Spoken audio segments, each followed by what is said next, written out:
안녕하세요. 발성배전 카페를 운영하고 있는 김세욱입니다. 오늘은 20장 영상 변류기 ZCT 누전 경보기 ELD에 대해서 살펴보도록 하겠습니다. 영상 변류기의 구조는 제로 페이즈, 그러니까 영상에 대한 시퀀스를 가지고 전류를 변환하는 장치입니다. 보시는 것처럼 3상회로의 3개 도체를 절연을 해가지고 세 상이 같이 들어가 있습니다. 그러면 A상, B상, C상에 대한 전류가 이 안으로 흘러간다는 얘기죠. 그래서 A상, B상, C상의 전류가 흐르게 되면 그 전류에 흐르는 것들이 2차 측으로 유도가 됩니다. 그럼 그 2차 측 부분은 철심지에 균일하게 이걸 감아놨습니다. 감아놨습니다. 그럼 여기서 뭔가 전류가 그 불평형이 발생되면 이 2차 측이 유도가 되겠죠. 그럼 그 유도가 되는 부분을 보통 1차 측 3상의 전류의 벡터, 영상 전류의 3배의 크기에 비례하는 2차 전류를 지락 계전기의 입력으로 얻을 수가 있다고 되어 있습니다. 근데 일반적으로는 이와 같이 CT를 3개를 써가지고 여기에 OCR, 이쪽에 OCR, 이쪽에 OCR 하고 여기 돌아오는 이쪽에 OCGR을 통한 잔류회로로 해서 백탑을 쓰는데 그때는 이 OCGR 계전기가 CT 3개를 이용해서 이 백탑을 감지를 하다 보니까 오차가 좀 커지는데 이 CT 3개를 사용하는 Y 잔류회 방식에 비해서 철심을 1개만 썼습니다. 그러다 보니까 상은 3상인데 CT는 하나를 쓴 것처럼 되어 있지 않습니까? 그러다 보니까 철심의 특성이 훨씬 더 오차가 적기 때문에 고감도의 지락보에 널리 적용을 되고 있습니다. 그래서 저항접지 같은 경우는 보통 100대 5짜리 이런 관통형 ZC를 쓰게 되고 비접지 같은 이런 쪽에서는 200에 1.5mA짜리의 감도가 좋은 ZC를 쓰게 됩니다. 여기 보시는 것처럼 비접지 계통 ZCT 변리는 보통 200에 1.5mA 또는 3mA짜리를 쓰게끔 되어 있다는 얘기죠. 근데 또 이제 저압 쪽에 가서 보시면 저압의 지락 보호를 하기 위해서 ZCT는 200에 200mA입니다.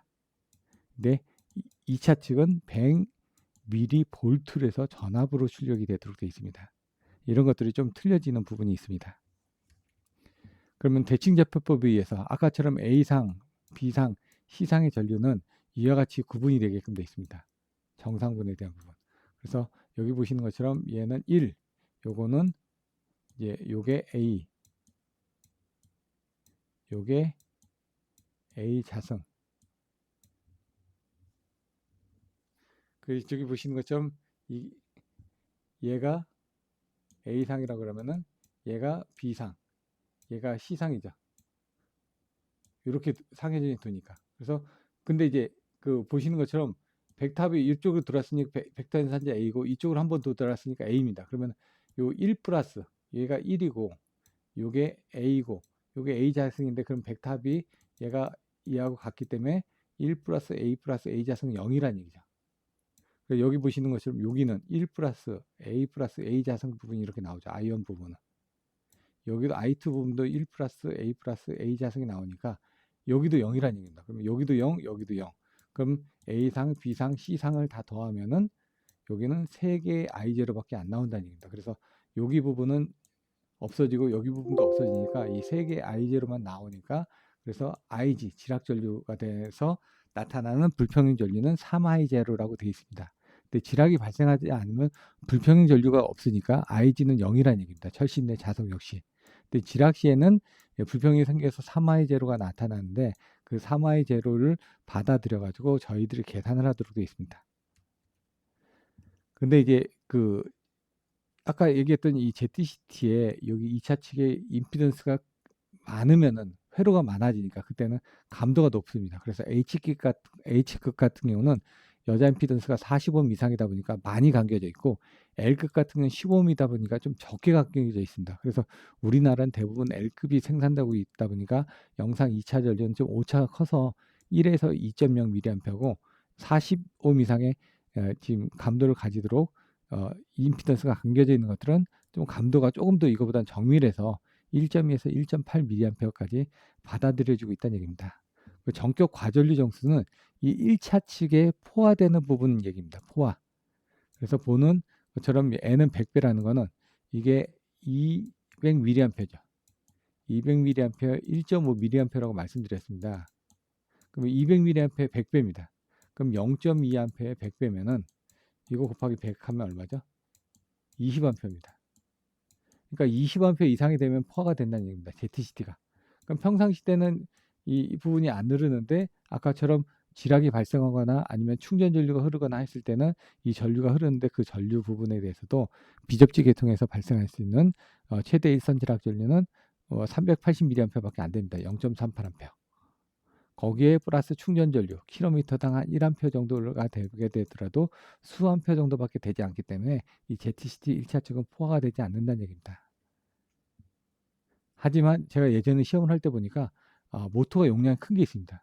그럼 정상적인 저항 접지 방식에서도 이렇게 관통을 제대로 시켜줘야 되는데 이 ZCT가 이 케이블이 굵다 보면은 ZCT가 한쪽에 이렇게 붙는 경우가 있습니다. 그때 이제 전동기를 기동을 시켰더니 순간적으로 기동이 되면서 여기에 큰 전류가 흐를 거 아닙니까? 그 큰 전류를 불평형이 발생했을 때 이 ZCT가 지락 전류로 오인을 해가지고 동작한 사례가 있었습니다. 그래서 그건 어떻게 해결했냐? 이 케이블을 가운데 쪽으로 놔가지고 이 상호관계를 기하학적으로 대칭이 되도록 배치를 바꾸니까 모터가 기동할 때 오동작을 하지 않더라는 얘기죠. 근데 그때 동작했던 모터는 5메가와트 이상의 아주 큰 모터였습니다. 근데 이제 그런 큰 모터들은 많지는 않기 때문에 그런 것들은 보통 이제 87 같은 부분을 통해 가지고 내부에 대한 단락이나 지락 같은 걸 또 보호하도록 별도의 보호 장치를 또 사용을 하는 경우들도 있습니다. 병렬회로를 접속했을 경우 이와 같이 여기서 지락이 나든가 이쪽이 지락이 나든가 이쪽으로는 전류가 흐르기 때문에 이런 경우에는 검지하는데 문제가 되지 않습니다. 근데 양쪽에다 ZCT를 놓게 되면은 이 지락이 나더라도 아니면 또 순환이 되는 전류에서 얘가 오동작을 할 수가 있기 때문에 이 병렬 접속해서는 안 좋고 병렬을 아니라 이 병렬 부분을 이렇게 직렬로 연결하게 되면 이게 병렬로 연결되니까 이거의 합과 이거의 합이 이쪽으로 들어오겠죠. 그럼 여기서 또 조금 오차가 생기고 여기도 오차가 생기면 감도가 저하가 됩니다.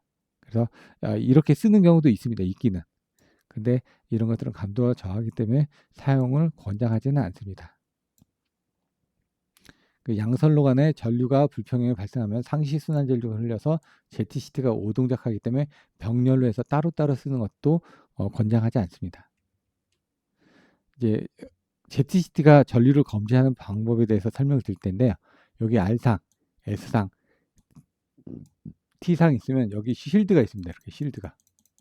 그럼 지락이 나면은 이걸 통해서 지락 전류가 땅으로도 흐르겠죠.